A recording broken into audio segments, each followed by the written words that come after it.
Got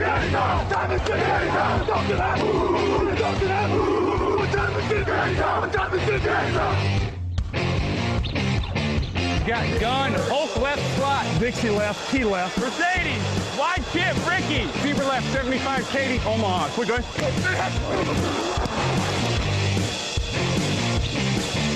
Last play of the game. Who's going to win it? Luck rolling out to the right. Dumps it up to Donnie Avery. Yeah! Goal line. Touchdown. Touchdown. Touchdown. Touchdown.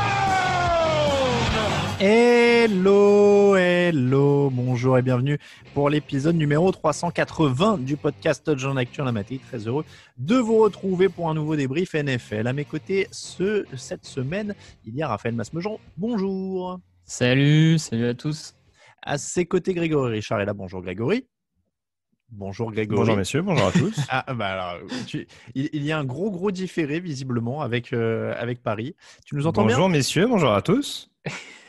Ah oui, visiblement, il y a un très gros ça saute un petit peu chez moi, mais oui. Oui, on sent bien. Est-ce que tu nous entends mieux, Greg, là ? Est-ce que c'est en direct ? Si je dis bonjour ? Oui, je t'entends là. Bon, on a un petit Bonjour. décalage. On va voir si ça le fait. Greg, les débuts de Taysom Hill au poste de quarterback, les trous d'air des Ravens et Washington en lutte pour les playoffs, ce sont les affiches de la semaine 11. On va évidemment parler aussi de ce qui s'est passé du côté des Rams, de tous les autres matchs aussi. Le débrief, c'est parti. Hey, it's Hunter Renfrow from the Oakland Raiders, and you're listening to the Touchdown Podcast.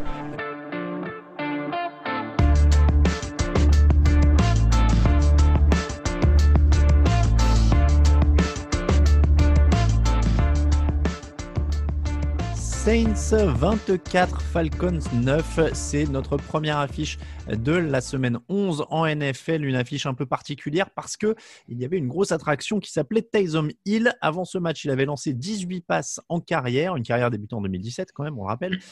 Contre les Falcons, il a lancé 23 passes. Donc déjà, il a lancé plus de passes en une soirée qu'au cours de toute sa carrière. 18 passes complétées, 233 yards, aucun touchdown, aucune interception, ça c'est à la passe. Il a aussi couru une cinquantaine de yards et marqué 2 touchdowns au sol. Est-ce que quelqu'un parmi vous est convaincu par la prestation de Taysom Hill ? Est-ce que Greg a entendu la question en temps réel et est-ce qu'il est convaincu ? Alors Greg, il a entendu la question en temps réel. Convaincu, ça dépend pourquoi. Très clairement, j'ai pas dans l'idée que beaucoup de fans NFL, notamment les fans des Saints, attendaient de Taysom Hill qu'il soit d'ores et déjà, en tout cas, qu'il ait le calibre d'un quarterback NFL numéro 1 sur cette prestation. Ça a été une prestation solide. C'est un petit peu le même objectif que les Saints avaient la saison passée en perdant Drew Brees sur blessure. C'était limiter au maximum la casse avec le quarterback remplaçant. À l'époque, c'était Teddy Bridgewater. Là, Taysom Hill, ça a joué sur d'autres armes, avec un visage plus ou moins différent en fonction des demi-temps. J'aimerais un petit peu, mais c'est vrai que là, en l'occurrence, sans considérer que c'est désormais un quarterback qu'on peut lancer sans avoir peur en NFL, en tout cas, il a fait le boulot très clairement pour les Saints sur le match de dimanche. Alors, en fait, la question aussi d'ailleurs de savoir ce qu'on en a pensé, je pense, renvoie aussi vers ce qu'on en attendait parce que les attentes étaient aussi très différentes selon les… Je crois qu'il y avait autant d'attentes que de personnes. C'est-à-dire qu'il y en a qui pensaient que ça allait être une catastrophe terrible parce qu'il n'avait jamais lancé et que c'était qu'un mec qui faisait des gadgets, etc. Voilà, c'était vraiment en fonction de chacun. Raphaël, qu'est-ce que tu attendais ? Qu'est-ce que tu as trouvé ? Alors, j'attendais pas grand-chose, clairement. Moi, je faisais partie des haters, comme on dit, sans problème. Qu'est-ce que j'en ai trouvé ? C'était sans doute mieux que ce à quoi je m'attendais, faut reconnaître. Hein. Je m'attendais à ce que ce soit vraiment pire. Après, moi, je reste persuadé que, ils ont de la chance d'avoir affronté une équipe très faible et que ça leur a permis d'être dans le match et de gérer tranquillement. S'il avait fallu aller forcer, aller dans un shutout, marquer beaucoup de points, je ne suis pas certain qu'ils auraient eu la capacité de le faire avec Taysom Hill parce qu'à la fin, quand tu regardes, il y a 10 drives pour les Saints et tu n'en as que 4 qui se finissent par des points marqués. Donc, tu as quand même du déchet dans le jeu offensif. Pas que de sa faute, hein, forcément. Voilà, il y a eu… tout le monde est à mettre dans le coup, hein, mais bon, ça passe face à une équipe des Saints, des Falcons diminués, tout ça. Je suis pas sûr qu'à ce niveau-là, ça passe toute la saison. Après, il peut aussi monter en régime, ça peut se perfectionner. Donc, Alors, je suis entre les deux, on va dire. moi, je suis comme toi, j'attendais pas grand-chose, donc relativement, c'est correct. La question maintenant est de savoir s'ils peuvent progresser aussi. Notamment, ça manquait de jeu en profondeur et peut-être d'explosivité. Grégory, est-ce que tu penses que ça peut progresser dans ce sens-là, notamment? Ça peut, alors, je sais pas si j'aurais mis le doigt en tout cas sur les points que tu évoques. Je dis pas que c'est faux. Je dis que je l'ai ressenti un peu différemment. Les gros soucis que j'avais avec Taysom Hill, notamment quand il arrivait en NFL, et ce qui fait que beaucoup s'attendaient justement à la fameuse catastrophe dont tu parlais tout à l'heure, c'est ces défauts de lecture qu'on avait senti du côté de Taysom Hill, qui était un très bon quarterback double menace à BYU, mais qui même depuis son arrivée en NFL et même dans un système offensif très bien huilé, emmené par l'un des meilleurs esprits offensifs de la ligue, on n'avait pas vu non plus que c'était un quarterback qui était extrêmement doué dans ce domaine-là. Et ça s'est ressenti, c'est-à-dire que, à mon sens, sur ce match-là, il y a eu beaucoup de jeux un peu shotgun qui lui permettaient d'identifier une première fenêtre de tir rapide. Et du coup, une cible relativement apte à se séparer. Il a trouvé des très bonnes fenêtres de tir. Mais en tout cas, dès que la première fenêtre était verrouillée, il avait rapidement tendance à trop conserver le ballon et à concéder les sacs. Il y a 3 sacs sur ce match-là pour Atlanta. Il y en a quand même au moins 2 qui sont pour lui. Largement. Donc voilà, c'est plus dans ce sens-là où je pense qu'il va falloir s'aguerrir un petit peu plus, parce que au-delà de surprendre l'adversaire et au-delà d'être capable d'identifier une première fenêtre de lecture, on parlait, c'est sûr que face à une grosse défense, en tout cas une défense un peu plus robuste que ce qu'il a rencontré ce week-end, ça pourrait se gâter. Après, les 3 prochaines semaines, c'est Denver, Atlanta de nouveau et Philadelphie. C'est pas non plus monstrueux, a priori, même si on a vu que la défense des Broncos a fait bonne figure ce week-end. Mais je me trompe ou du coup, ça a l'air d'être un problème qui n'est pas tout à fait soluble? Parce que ça ne va pas progresser drastiquement. Alors, on ne sait pas combien de temps Drew Brees va être absent. On rappelle d'ailleurs, on ne l'a pas dit, il a 11 côtes cassées. Pour information, il y en a 24 dans un corps humain. Parce que je ne savais pas exactement combien il y en avait. Donc, il y en a 24. Il y en a 12 par côté. Donc, visiblement, il a tout un côté qui a été écrasé. Donc, si Drew Brees était absent un peu plus longtemps, puisqu'il est absent 3 semaines minimum, s'il devait aller dans des matchs sérieux, voire début des playoffs avec Taysom Hill, ça ne semble pas être un problème facilement réglable, les lectures. Grégory. Non, ce sera clairement pas quelque chose de. Ça va être quelque chose de compliqué. Encore une fois, je vais pas caricaturer, mais on a vu que par exemple avec un joueur comme Lamar Jackson, ça pouvait éventuellement être compensé sur certains matchs, surtout qu'il est quand même relativement bien entouré offensivement. Il y a Alvin Kamara qui fait beaucoup de choses. Il y a une ligne offensive qui est une des meilleures de la ligue encore cette année. Un corps de receveurs qui en plus pour le coup récupère ses principales cibles. Donc il y a quand même de quoi faire, mais c'est sûr que je te rejoins, c'est pas formidable. Je parlais tout à l'heure d'un double visage. À mon sens, ce qui lui a beaucoup fait du bien dans cette rencontre et dans le visage plus positif des Saints en deuxième mi-temps, c'est quand même l'incorporation massive, plus massive en tout cas, de Latavius Murray. Et on a vu qu'avec un backfield offensif plus performant, en tout cas plus complémentaire, plus capable d'apporter également cet impact-là, il a trouvé des brèches plus facilement face à une défense fatiguée et il a aussi avant tout joué sur ses armes, à savoir le jeu au sol. Mais c'est sûr que oui, à long terme, ça peut être quelque chose d'un peu rédhibitoire s'il se développe pas un petit peu plus en termes de lecture. Ouais, on n'y est pas encore arrivé, mais en effet, 168 yards au sol et une très grosse défense. Il a été dans des conditions idéales. Juste un mot, Raphaël, tu n'y croyais pas beaucoup. On est obligé de faire la comparaison vite fait. Est-ce que tu penses qu'il serait plus efficace avec Jameis Winston ou pas, du coup, sachant qu'on sait exactement ce qu'on a avec Winston? Je sais pas. Je pense qu'il serait plus explosif dans le jeu aérien. Après, est-ce que ça serait plus efficace? Est-ce qu'il n'y aurait pas plus de pertes de balles? C'est possible que si. Est-ce que le résultat serait foncièrement différent? Là, sur ce match-là, par exemple, j'en suis pas certain. Je pense que Winston, avec cette équipe-là, pouvait battre les Falcons. Je pense que c'est plus dans le style qu'on aurait une vraie différence que sur le résultat, à mon avis. Mais... Alors attends, je reformule. Coach Masmejean est à la tête des Saints. Il a vu ce match de Taysom Hill. Il sait ce qu'il a avec Jameis Winston. Qui il aligne la semaine prochaine?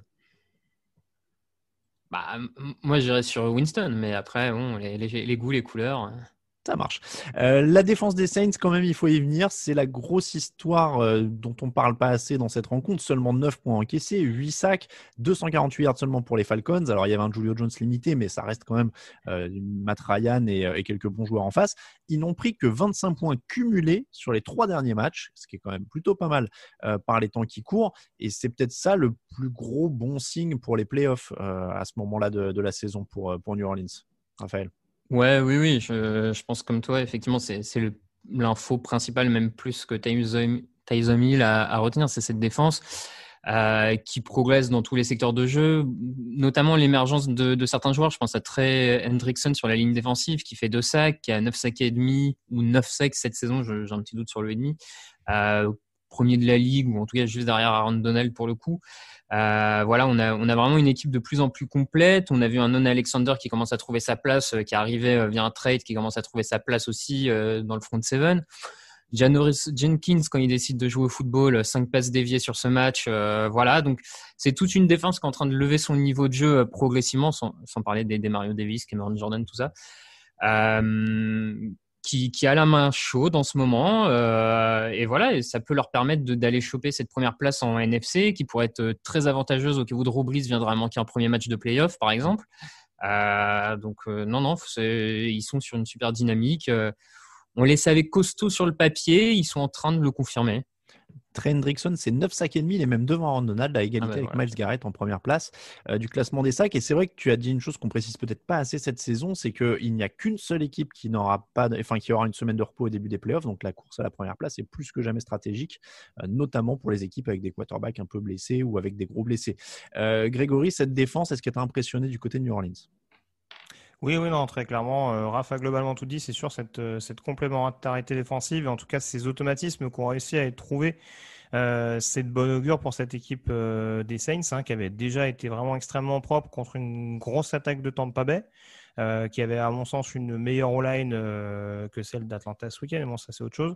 Mais oui, non, très clairement, c'est complet sur toutes les lignes. En effet, il y a des ajouts. C'est pas toujours le cas sur des trades de dernière minute. C'est sûr qu'Alexander fait du bien, notamment sur ce deuxième rideau avec des Mario Davis. Donc voilà, cette équipe des Saints s'est lancée et je le répète assez souvent, mais il faudra juste qu'ils restent sérieux tout au long de la saison. Après, l'effectif, ils l'ont et normalement, le coaching, ils l'ont également. Donc à surveiller de près. Je me tourne encore vers toi, Greg, pour un petit mot sur les Falcons. Quand même, l'adversaire dans ce match, 3 victoires, 7 défaites. Est-ce qu'il y avait des choses à tirer de cette rencontre pour l'avenir, éventuellement, vu que maintenant, c'est pour ça qu'on joue du côté d'Atlanta ? Écoute, on a eu la confirmation que Raheem Morris ne sera sûrement pas le meilleur choix pour l'année prochaine. Non, alors très franchement, c'est même pas forcément sur lui que j'ai envie de taper, entre guillemets, mais je pense que Sean Payton a toujours ce défaut du côté de la Nouvelle-Orléans à vouloir se montrer plus intelligent que d'autres coachs. Je pense qu'il y avait aussi une part de ce raisonnement-là en alignant Taysom Hill face à Atlanta. Ce qui m'inquiète un peu plus, parce que Payton a prouvé au cours de sa carrière qu'il pouvait se le permettre, ce qui m'inquiète un peu plus, c'est quand un Dirk Cutter le fait au sein de son attaque. On a un Todd Gurley qui est quasiment pas utilisé, un Julio Jones qu'on fait jouer alors qu'il est sur une jambe, chose incompréhensible alors qu'il n'y a absolument plus rien à jouer cette saison. Donc voilà, Atlanta est censé principalement avoir une attaque, ça m'a pas sauté aux yeux, c'est plus la défense pour le coup qui a fait bonne figure sur ce match-là, c'est dire. Donc vivement la reconstruction. On passe aux Ravens 24, Titans 30. Est-ce qu'il y a une crise chez les Ravens ? Je vais formuler ça comme ça. J'ai l'impression d'être un journaliste de foot qui parle du PSG au mois de novembre. Mais est-ce que c'est l'heure de la crise ? Raphaël, je vois que ça te fait sourire. Oui, non, mais ça me fait sourire parce que déjà, c'est pas la semaine dernière qu'on se demandait s'il n'y avait pas péril en la demeure. On avait dit on attend de voir. Et, alors en fait, j'ai remonté un petit peu. C'est dans le débrief de la semaine 8. On se demandait quel était le plafond de Lamar Jackson. D'accord. Bon, voilà. Du coup, effectivement, les signaux négatifs, on va dire, se sont peut-être accumulés et renforcés depuis la semaine 8. Il y a ce match-là contre les Titans qui est peut-être un peu symptomatique de beaucoup des maux, on va dire, de cette équipe de Baltimore, notamment offensivement. Défensivement, ils n'y étaient pas non plus sur ce match. C'est vraiment pas une grande prestation défensive de leur part. Après, j'ai envie de croire que avec les joueurs qu'ils ont, le passif, ils peuvent ressortir rapidement des meilleures prestations défensives. Je pense notamment à Marcus Peters, là, qui est complètement passé à côté, mais qui est un joueur, on le sait, qui crée des big plays, qui peut se relancer. Donc, je suis moins inquiet de ce côté-là. Mais l'attaque, oui. Bah, écoute, je crois que tout le monde effectivement voit qu'il y a un problème au niveau de cette attaque. Il y a une ligne offensive en grande difficulté. Il y a un Lamar Jackson qui ne progresse plus, voire qui régresse dans le jeu de passe. Il n'y a pas de receveur numéro 1. Le jeu au sol est moins performant. Greg Roman est en difficulté. Voilà. Greg, est-ce que tu vois une solution pour cette attaque de Baltimore ou est-ce qu'on est vraiment maintenant dans quelque chose qui stagne et qui n'a pas l'air d'avoir de solution en tout cas?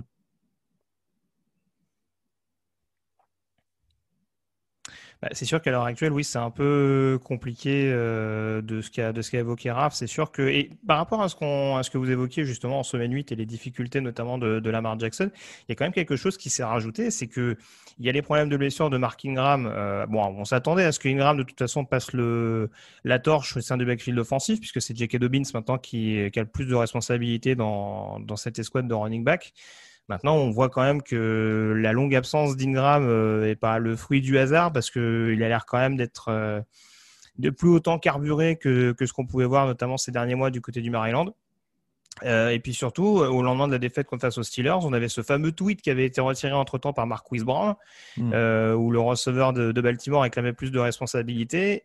Depuis, il n'y a pas grand-chose. Il y a un impact qui est quasi nul. Il fait 0 réception sur 3 passes qui lui sont adressées. Et on a la sensation, du coup, que c'est même en interne, du coup, que le ressort a l'air de s'être cassé parce qu'à la limite, qu'il n'y ait pas de production offensivement, bon, ça peut arriver. On a vu que les Bills, par exemple, avaient eu aussi leur trou d'air. La question qui commence à se poser, c'est du coup, est-ce que mentalement, dans une franchise qui est habituée à être assez costaud dans ce domaine-là, est-ce que c'est pas là où ça commence un petit peu à s'effriter et avec un Lamar Jackson qui lui-même est principalement pointé du doigt?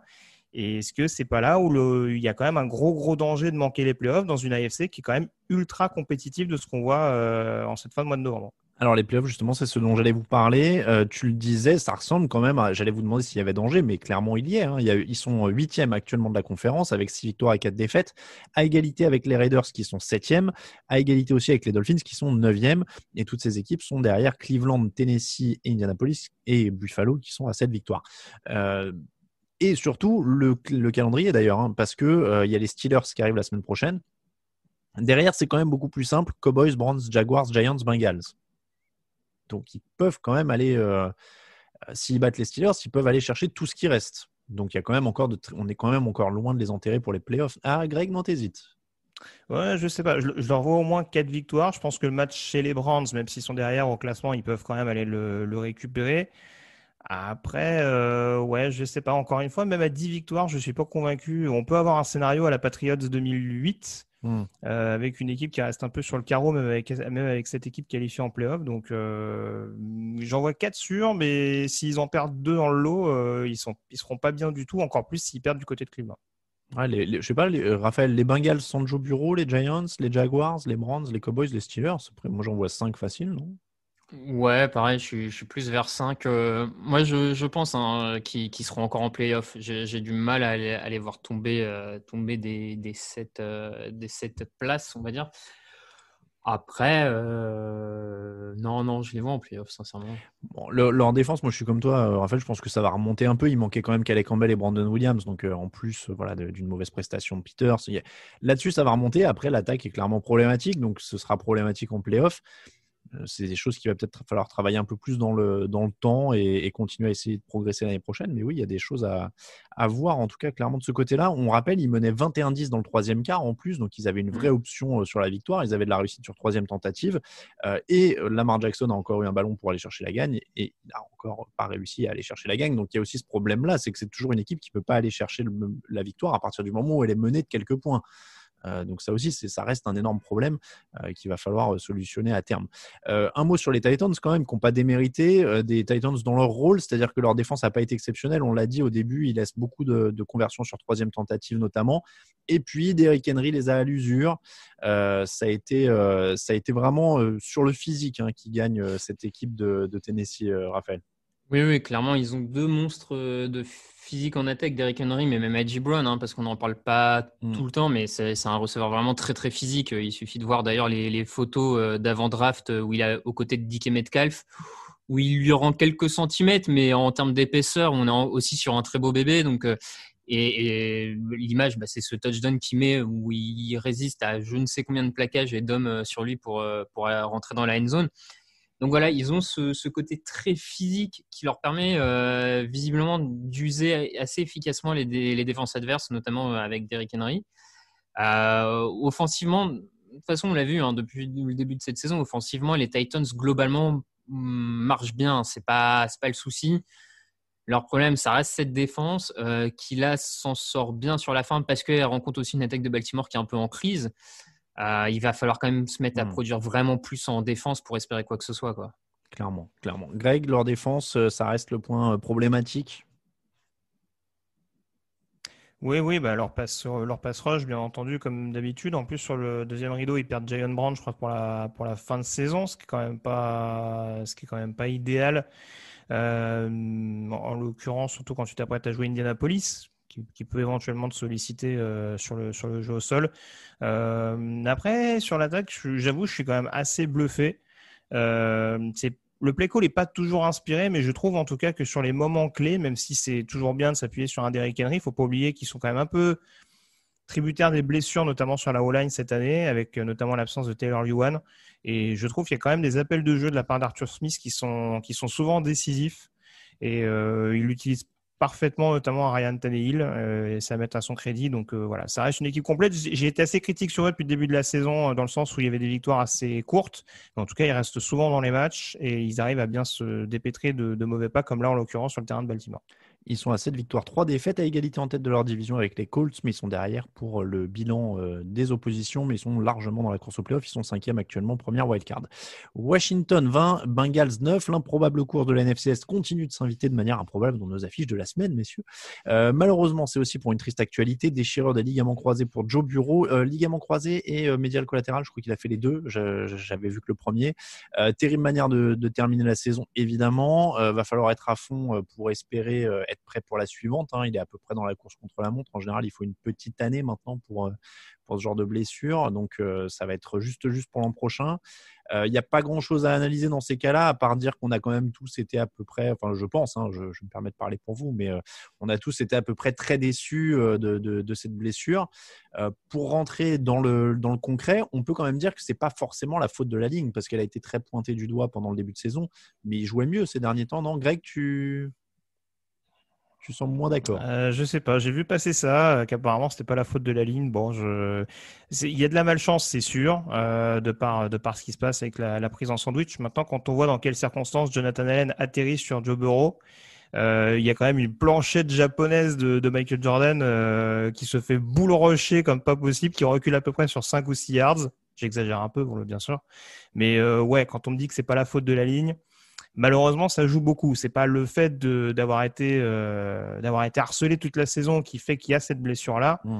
Mais encore une fois, c'est le fait qu'il y ait des lacunes toujours aussi criantes sur la O-line qui fait que tu te retrouves avec une situation où ton quarterback, c'est triste à dire, c'est presque méchant même dit comme ça, mais malheureusement ça lui pendait au nez depuis le début de la saison quand on voit les squads qu'on lui mettait à disposition. Après en face, c'est sûr que c'est Washington, c'est sûr que sur un jeu, forcément il y a toujours la possibilité. Faut pas oublier qu'il prend un gros shoot quand même, une demi-heure avant de la part de Chase Young déjà. Donc je sais pas, j'ai un peu de mal, mais tout n'est pas de la faute de la ligne bien entendu, mais ça aide pas à mon sens. Bon, il n'avait pas été saqué à ce moment-là du match, il menait. Voilà, il y a aussi, comme tu dis, une part de malchance quand même dans ce genre de blessure. Ça, c'est arrivé à d'autres joueurs qui avaient des bonnes lignes, des fois sur une seule action. C'est Jaguars, pardon, c'est Redskins, pas c'est Redskins, je vais y arriver. Alors, c'est pas Jaguars, Bengals. C'est pas Redskins, c'est Bengals. Seront désormais donc une des pires équipes de la ligue. Je pense qu'on est d'accord là-dessus. Ryan Finley a rendu une fiche de 0,0 en termes d'évaluation dans la fin de match. 4 sacs, une interception. Son équipe menait quand il est rentré sur le terrain. Ils ont perdu. Là, je pense qu'on est à peu près clair sur le bilan. Greg, je me retourne vers toi. Est-ce qu'ils peuvent avoir… comment il s'appelle ? C'est Penny Sewell, qui a l'air d'être un super lineman. Ça pourrait être bien pour Joe Burrow, ça ? Penny Sewell, ouais. Et donc, ils seront apportés, du coup, parce que là, ils vont avoir un des pires bilans de la ligue, du coup. Ah bah oui, là le top 3 leur tend les bras pour la deuxième année de l'erreur de casting. Je pense que là on va être pas mal. Donc je pense que oui, ça peut être une très très bonne solution qui cherche un tackle gauche. Je pense que Jonah Williams serait plus utile à droite que côté aveugle. On voit qu'il a quand même pas mal de limites dans ce domaine-là. Donc oui, je pense que c'est un joueur qui pourrait leur faire le plus grand bien. Ouais. Bon, Raphaël, je me suis pas encore tourné vers toi pour les Bengals, mais on est sur quoi? Bonne chance à Joe Burrow et on lui prend un lineman aussi alors? Oui, un lineman, ça me semble être le premier besoin, même si alors pour le coup, moi je trouve ça un peu dur d'incriminer la ligne offensive. Enfin, on a vu des jeux, je pense par exemple à un Eli Manning qui sur ses 4 dernières saisons se prenait des sacs en permanence et s'est jamais blessé, donc je trouve ça toujours un peu Mais ça, étrange c'est les Hall of Famer, ils sont solides ça. Oui, non, mais je trouve ça étrange de mettre ça. Enfin, une action, comme tu dis, ça peut arriver sur n'importe quelle action. Je suis pas bien certain que ce soit lié à la ligne offensive plus particulièrement, mais clairement ligne offensive parce que il a une escouade de receveurs assez intéressante, moi je trouve, avec Taylor Boyd, T. Higgins. Donc voilà, le jeu au sol, je suis pas convaincu que c'est là-dessus qu'il faut se jeter au premier tour. Après, Donc, Joe Mixon voilà. est toujours blessé, mais c'est sûr que il est pas extraordinaire depuis sa prolongation de contrat non plus. Ouais. Donc non, clairement la ligne offensive. Hein. Pour Washington, c'est d'ailleurs un triste coup du sort au clin d'œil du destin. Hein. C'était Alex Smith qui était en face quand même au moment où on parle d'une sérieuse blessure à la jambe. Première victoire pour Alex Smith depuis son retour. Washington, dont la défense était vue comme une force, mais qui baisse beaucoup de régime. Pour la 3e fois de suite, ils prennent 200 yards dès la première mi-temps. Et en attaque, ils réussissent seulement 325 yards contre Cincinnati. Donc, est-ce qu'on doit vraiment croire que cette équipe qui a battu des Bengals sans Joe Burrow a vraiment une chance dans cette division, même si cette division est affreuse? Non. Enfin, à titre personnel, moi, j'y crois pas une seconde pour le coup. Je trouve Alex Smith beaucoup trop limité. Il a qu'une seule vraie cible fiable, qui est Terry McLaurin, qui est excellent, aucun problème là-dessus, mais qui est beaucoup trop isolé à mon sens cette saison. Donc, offensivement, ça patine trop et défensivement, c'est pas le front seven aussi dominant qu'on nous l'annonçait. Donc, je les vois même pas avoir des prestations défensives vraiment. Enfin, tu vois cette défense, tu dis pas, bah c'est bon, ils vont aller remporter encore 3-4 matchs. Donc, sincèrement, je vois pas comment ils prennent cette division. Mais Grégory, est-ce que tu as des espoirs pour eux? On a des espoirs pour toutes les équipes de NFC. Évidemment. Ils vont jouer à Dallas et à Philadelphie d'ici la fin de la saison. Ils ont même pas besoin de gagner tous leurs matchs pour aller en playoff. Hein. Donc, même si en effet, ça restera assez costaud de par ce qu'évoquait Raph, à savoir un groupe qui reste quand même relativement peu complet. Je suis pas totalement d'accord sur son analyse de la ligne défensive. Après, je vois le raisonnement. C'est sûr qu'il y a, voilà, c'est pas ce qui va porter à bout de bras l'équipe de toute façon.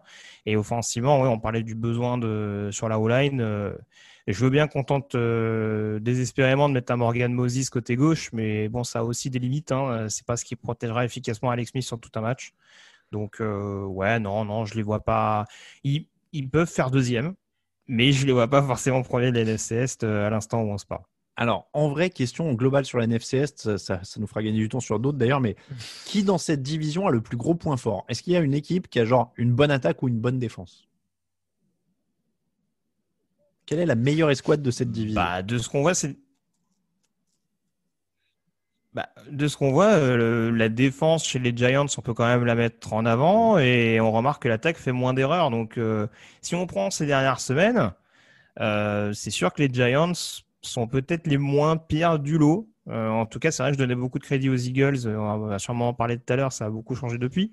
Mais ouais, je te dirais peut-être les Giants. Ouais, mais bon, ça se joue pas non plus à un énorme écart.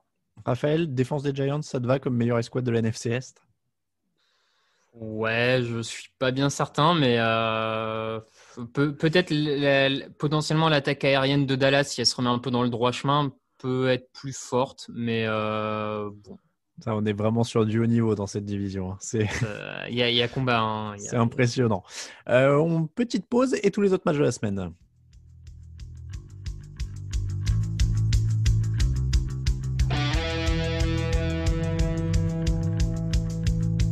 Actu, analyse, résultat, toute l'actu de la NFL, c'est sur touchdownactu.com.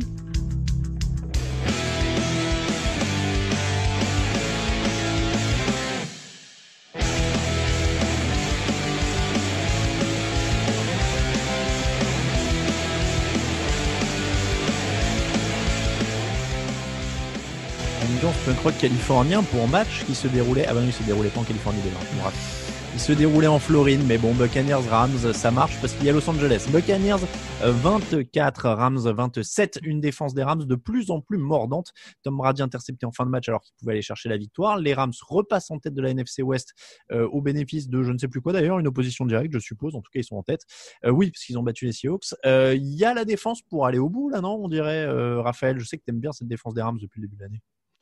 Écoute, elle monte en tout cas en régime, je trouve. Elle profite beaucoup d'un Aaron Donald encore très haut niveau qui permet à d'autres joueurs à ses côtés de perforer les lignes offensives adverses. Et puis, elle bénéficie sans doute encore plus du niveau général, je dirais, de son backfield défensif. Qu'on n'attendait pas forcément à tel niveau pour le coup. Enfin, on savait qu'il y avait un Jalen Ramsey très fort, mais à ses côtés, on pouvait avoir quelques questions, quelques doutes. Et quand on voit les prestations qu'enchaîne un Darius Williams encore très très bon sur ce match avec deux passes déviées notamment en troisième tentative, voilà, on a un backfield défensif qui est quand même de plus en plus costaud à ce niveau-là et donc avec une ligne défensive qui est capable de mettre de la pression, qui se débrouille plutôt bien contre la course, on l'a vu sur ce match. On se retrouve vraiment avec une défense des Rams de plus en plus complète et qui est en train de faciliter la vie de cette attaque, même quand elle se la rend un peu difficile. Grégory, est-ce que cette défense facilite la vie de l'attaque? Oui, très clairement, quand on arrive à enrayer un casting offensif aussi clinquant sur le papier, même si c'est pas aussi flagrant que ça ces dernières semaines, je pense que on aura l'occasion d'y revenir, mais c'est sûr que, Raph a globalement tout dit. C'est sûr que ce backfield défensif avec les safeties, l'explosion de Jordan Fuller, notamment le rookie qui était quand même assez inattendu. Franchement, c'est une équipe qui s'est bien remis, notamment sur le poste de linebacker du départ d'un Corey Littleton qui était extrêmement précieux la saison passée. Et on voit que globalement, ça fait pas tâche et c'est même limite en effet la défense qui est la plus méritante, si je peux parler ainsi, par rapport à l'attaque, ce qui n'est pas arrivé souvent depuis l'arrivée de Sean McVay. Donc c'est de bon augure pour les Rams pour tenter de se tirer la bourre dans cette NFC West disputée et d'avoir un spot assez intéressant en playoff. L'attaque, c'est le baromètre en fait de cette équipe des Rams cette année. C'est-à-dire que si Jared Goff va, tout va, grosso modo. Ouais, pour moi, c'est vraiment le baromètre, voire même le plafond de cette équipe. Ça va être Jared Goff et son irrégularité. S'il arrive à cadrer ça et même être un peu mieux aidé par Sean McVay, parce que j'ai trouvé notamment en deuxième mi-temps que Sean McVay n'avait pas toujours été très bon dans son play calling, avec des décisions un peu bizarres. Je pense à cette course sur une troisième et 8, alors que son jeu aérien marche plutôt bien pour le coup. Disons que s'ils arrivent à mettre Goff dans des situations encore un peu meilleures et que lui progresse et nous ressort des matchs plus proches de sa première mi-temps, c'est une équipe de Los Angeles qui peut être vraiment prise au sérieux et effectivement, Jared Goff va être le facteur X de cette équipe pour la fin de saison. Ouais. 251 yards seulement pour les Buccaneers. Est-ce qu'on s'inquiète pour eux? Ils avaient déjà calé contre les Saints et leur défaite, c'est contre les Saints x2, les Bears et les Rams. Donc clairement, grosse défense phase 2, problème à chaque fois. Grégory, est-ce que c'est du long terme ces problèmes? Ouais, alors je sais pas, j'avoue, j'ai pas trop creusé la stat, mais il me semble que c'est ça. C'est au-delà des problématiques face à une équipe qui aurait un niveau relativement élevé, il me semble que les 3 matchs qu'ont joué les Bucks cette année en prime time, c'est 3 défaites. Oui, c'est possible. Parce oui. que les Saints, c'était en Sunday night, Chicago, c'était un jeudi soir, et là, en l'occurrence, c'est sur le match du lundi. J'ai plus tous les autres matchs télévisés en prime time des Bucks. Je pense que Brady, par exemple, il est habitué à ce genre de choses. C'est plus niveau coaching, par exemple, que je me pose la question. On a vu quand même un Byron Leftwich. Alors, je sais pas si c'est Arians ou Leftwich exactement qu'appellent les jeux du côté de Tampa. C'était pas très très inspiré non plus sur ce match-là. Il y a en effet toujours cette question du jeu au sol. On nous dit Ronald Jones fait une bonne saison, je veux bien, mais il y a quand même une très très grosse inconstance de la part de l'ancien joueur de USC. Et malheureusement, j'ai l'impression qu'on cherche avant tout, et c'est pas la première fois que j'en parle, on veut faire briller, par exemple, on va incorporer massivement un Antonio Brown, ce qui n'est pas forcément une mauvaise idée, c'est le meilleur receveur de Tampa sur ce match-là. Mais j'ai l'impression que c'est au détriment d'un certain rythme, de quelque chose qui a du mal à se mettre en place en attaque. Ligne offensive qui était parfaite depuis le début de la saison et qui, je trouve, bon là en l'occurrence, on a parlé de la défense des Rams, mais elle commence je trouve, à baisser de pied un petit peu plus ces dernières semaines. Donc, c'est sûr que tout ça mis bout à bout, ça commence un petit peu à inquiéter cette baisse de forme de Tampa, notamment du coaching. Alors, bonne nouvelle, il ne joue plus en prime time de la saison régulière. Les Chiefs, la semaine prochaine, c'est à 10h25, à 22h25 chez nous, et tous les autres, c'est à 19h. Donc, et le Super Bowl est à 18h, heure locale. Peut-être qu'ils ont réglé le gros des problèmes. Raphaël, inquiet aussi pour cette attaque? Inquiet, je ne sais pas, parce qu'il y a quand même beaucoup de talent pour trouver la bonne formule, on va dire, pour que ça marche mieux. Après, je dirais pas inquiétude du coup, mais on va dire c'est moins d'étonnement sur le résultat. On savait quand même, on avait vu l'an dernier un Tom Brady qui galérait un peu plus qu'à l'accoutumée normale avec l'âge, et surtout un casting à New England qui était pas terrible l'an dernier pour l'accompagner. Enfin, notamment, je pense aux cibles où là, c'est quand même le jour et la nuit. Mais du coup, sur ce match-là, il lance quand même des très, très vilaines interceptions qui mettent en difficulté son équipe. Enfin, la dernière, on ne sait pas très bien à qui il lance. Bon, il est en difficulté. Sur certains matchs, le casting autour de lui et même lui élève le niveau de jeu. Par contre, c'est vrai, quand il y a un peu plus de pression, quand c'est un peu plus physique, cette saison, il a un peu de mal. Et je pense que c'est aussi un peu, ça va être une des clés, de Tampa Bay jusqu'à la fin de saison. C'est comment le play call et comment ils arrivent à limiter et à faire et à, on va dire, vraiment utiliser au maximum ce qui reste de Tom Brady, tout en connaissant aussi quelques-unes de ses limites. C'est moins précis en profondeur, c'est aussi quelques difficultés de plus en plus dans les zones intermédiaires. Voilà, c'est vraiment de trouver cet équilibre parfait. Peut-être un peu plus game manager, peut-être que Left Wish lui en demande un peu trop au final, hein, clairement. Mais ce qui peut paraître logique à 43 ans. Mais bon, voilà, je pense qu'il y a cet équilibre à trouver pour ne pas le surexploiter, parce qu'on a vu que l'an dernier, il y avait déjà des difficultés et que le casting, là, étant meilleur, ne pourra pas, à mon avis, inverser la tendance de la carrière de Tom Brady à l'heure actuelle, quoi. Non, et puis clairement, s'il y avait un peu de jeu au sol, ça aiderait aussi quand même à le mettre dans des meilleures conditions, et c'est très, très, très aléatoire. Seahawks 28, Cardinals 21, c'était le match du jeudi, et l'info, c'est que les Seahawks ont décidé de défendre seulement 314 yards autorisés à ce qui était la meilleure attaque de la NFL avant ce match. Est-ce que ça y est, c'est parti? On a retrouvé des Seahawks conquérants en défense et favoris éventuellement de la NFC West? Allez, il faut qu'il y en ait un qui se lance. J'ai pas donné de prénom parce que je voulais pas être trop directif pour une fois, mais il faut qu'il y en ait un qui se lance. Oui, non, mais c'est avec le petit décalage du coup. Ouais. Je pense qu'on avait un petit doute. Du coup, je vais commencer. Favoris de la NFC West de mémoire, on s'en était parlé la semaine dernière. Je crois qu'on était quelques-uns à les avoir toujours en favori de la NFC West. Donc forcément, ce résultat change pas la donne pour le coup. Après, comme tu dis, la bonne nouvelle, c'est vraiment défensivement. C'est une défense qui, depuis 2 semaines, semble progresser, notamment au niveau du pass rush, où un Carlos Dunlap commence à montrer ce qu'il peut apporter avec son expérience et dans le système de Ken Norton. Donc ça, c'est la bonne nouvelle clairement du soir, on va dire. Et puis, je trouve que le backfield défensif, sans être encore de bon niveau, en tout cas, a arrêté d'être mauvais et passé à passable. Donc, c'était vraiment le facteur X, à mon sens, pour Seattle d'ici la fin de saison. C'est cette capacité à progresser en interne, en défense.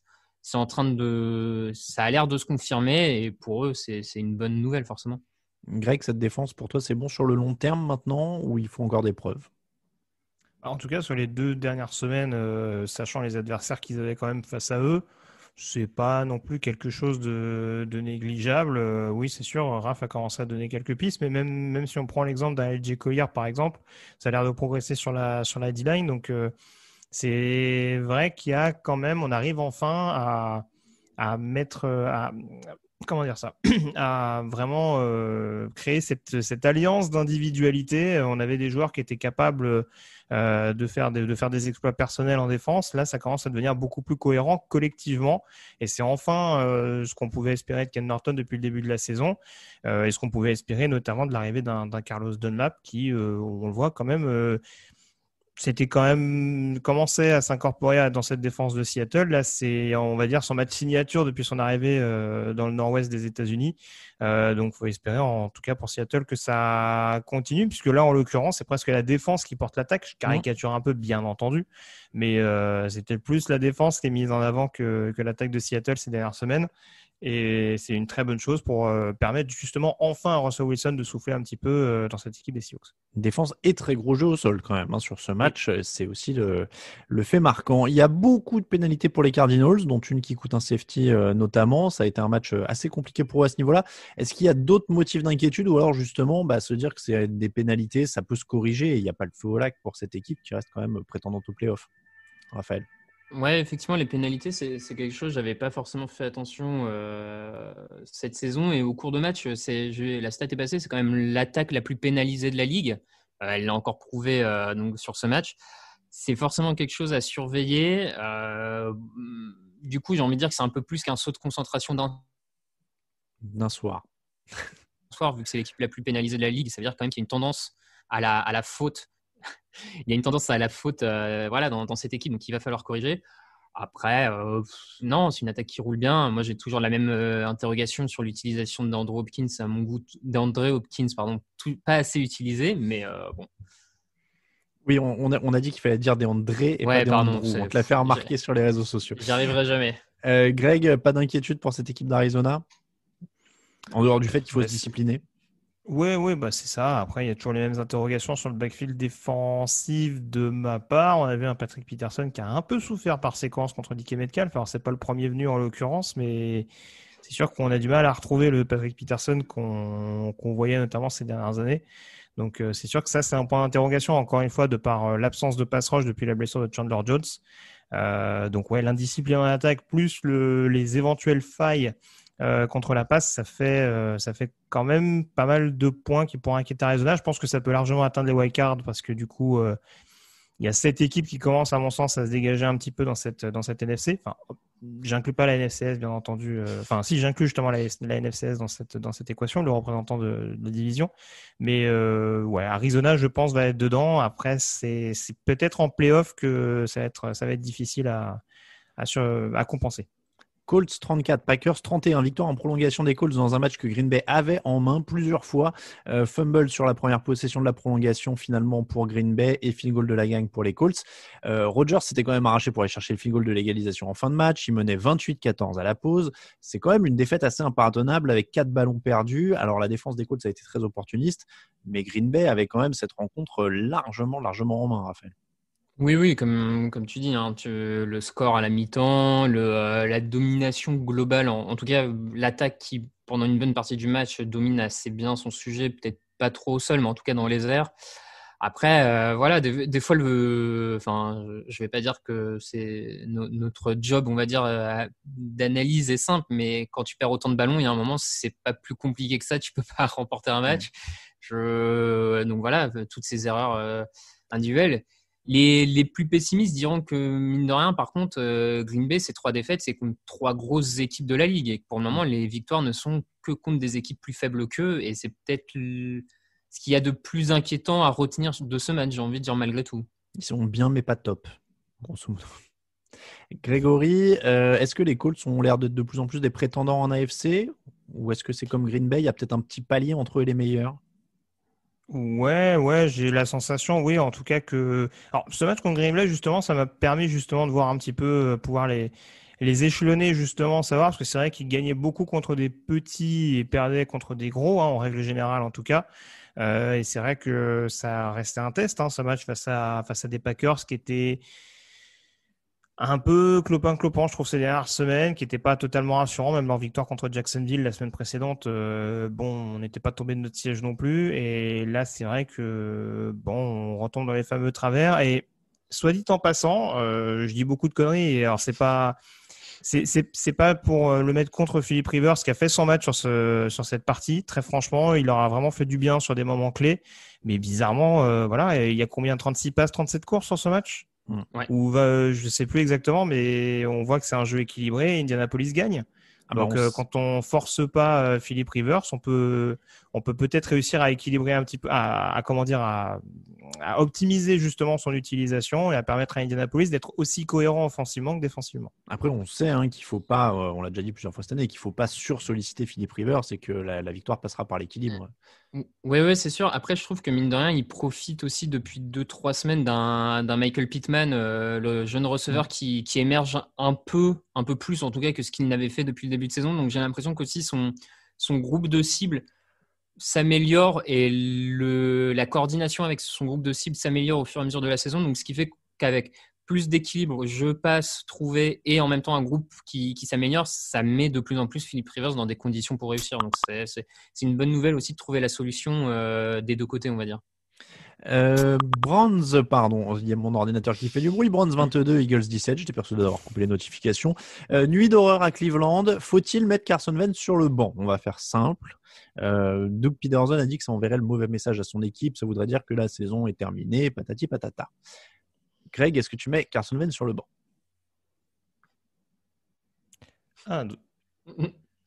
Donc il considère qu'en mettant Jalen Hurts, la saison des Eagles est terminée si on lit entre les lignes. C'est étrange, mais oui. Ouais, donc c'est un peu ça. Non, très franchement, alors c'est sûr que, on va se répéter, mais tout joue pas en faveur de Carson Wentz. En effet, il y a eu des blessures en cascade, ça je vais pas vous l'apprendre. Avec un Miles Sanders qui joue limite un match sur deux, une ligne offensive qui est clairement déplumée de toutes parts. Hein. Et on continue à avoir les difficultés de Jason Peters, un peu comme Tom Brady. Je pense qu'au bout d'un moment, sur un poste comme celui de tackle côté aveugle, ça commence un petit peu à se ressentir. Même avec Myles Garrett qui n'était pas là, ils ont vraiment beaucoup souffert sur ce match-là. Mais il y a beaucoup trop de pertes de balles de la part de Wentz et à ce niveau-là, ça commence à devenir un peu compliqué. Je pense qu'il faut aussi savoir aussi le piquer au vif, l'amener à se remettre un petit peu en question. Mais je pense que pour que Peterson arrive à l'amener à ce raisonnement-là, il faudrait que Peterson se remette lui-même en question. Et j'ai pas l'impression que ce soit le cas vu le play call des Eagles depuis maintenant plusieurs saisons. Donc voilà, le problème me paraît plus vaste que Wentz, mais en effet, on peut éventuellement le remplacer vu le rendement beaucoup trop inconstant qu'il a, notamment en vue de son contrat depuis le début de la saison. Il y a eu 2 interceptions de plus, une qui est terrible. Il joue complètement à l'envers. Il n'y a pas la moindre once de régularité d'une action à l'autre. Raphaël, qu'est-ce que tu ferais? Dur à dire, hein. On coach pas ces gars-là. Donc, moi, je me suis posé la question si à un moment, tu vois, le mettre sur le banc juste un match qui se repose, qui reparte à zéro, qui recharge complètement le mental, les batteries, est-ce que ça pourrait pas juste lui faire un peu de bien de faire une pause, de casser cette série vraiment mauvaise et en le laissant respirer juste un match? Après, ça, pour faire ce choix-là, faudrait connaître la personne plus en détail et savoir si c'est quelque chose qui en fait va l'enterrer psychologiquement définitivement ou si c'est quelque chose qui peut le relancer. Ça, c'est dur de notre place de pouvoir juger ça. Après, effectivement, ça pourrait aussi, pourquoi pas, le piquer à l'ego. Vu la division, un match perdu, ça les enterre même pas en play-off, pour la course au play-off, sincèrement. Donc, à la limite, pourquoi pas essayer ce coup-là, de le mettre sur le banc, soit pour le reposer, soit pour le piquer à vif. Mais en tout cas, faut qu'il fasse quelque chose parce que un match comme ça, ils n'arrivent même pas à le prendre, alors qu'en face, ce qui était proposé offensivement en face, c'était quand même pas la montagne, quoi. Je veux dire, c'est même pas qu'ils n'arrivent pas à le prendre, c'est que le score, pour moi, il est généreux pour Philadelphie. Oui, ils sont pas à 5 points de Cleveland sur ce match-là. Avec tout ce qu'a raté Cleveland, c'est presque miraculeux que le score soit celui qu'il est, parce que Philadelphie a quasiment pas existé. Justement, Cleveland, est-ce que à l'inverse, alors ils sont pas flashy, ils s'accrochent, etc. Mais ils ont un truc que Philadelphie n'a pas, c'est qu'ils ont quand même l'air de savoir qui ils sont. C'est-à-dire que ils ont un jeu au sol, ils sont appuyés à fond sur Nick Chubb, ils ont une défense qui met la pression et qui force des erreurs, et ils essayent de limiter le poids de Baker Mayfield dans l'attaque, si on peut dire ça comme ça. Non, mais voilà, je vous vois sourire, oui, mais ils sont à 7 victoires, 3 défaites. Non, mais t'as raison. En se débrouillant et en ayant au moins une identité. Ah, ça, c'est le moins qu'on puisse dire. Oui, ça, c'est sûr que leur identité, c'est de se débrouiller.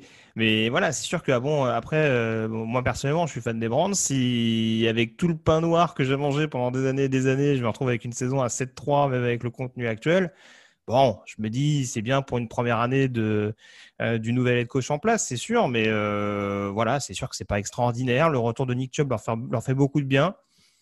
Maintenant, je ne comprends pas comment Baker Mayfield peut autant souffrir. Quand sa ligne était catastrophique, je pouvais l'entendre.